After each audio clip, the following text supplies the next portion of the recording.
આપણને મહાત્માજી મળ્યા હતા અને પેલી ડબ્બી આપી હતી એ કંઈ છે?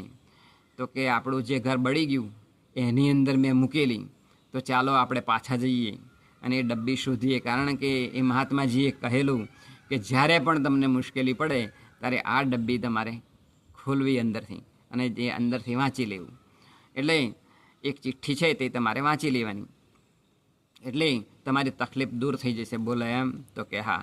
એટલે આ ખેડૂતની જે ધર્મપત્ની હતી એ ત્યાં એમનું જ્યાં ઘર બળી ગયું હતું ત્યાં લાવી અને પછી જે રાખના જે ઢગલા હતા ને એ બધા ફેદ્યા, તો અંદર જે ડબ્બી હતી સ્ટીલની એ તેવી ને તેવી હતી.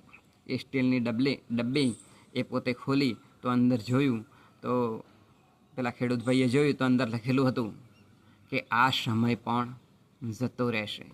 એટલે એ તો ખુશ થઈ ગયા કે થોડો આ જે સમય છે આપણો દુઃખનો, અતિશય મુશ્કેલીનો, એ પણ જતો રહેશે.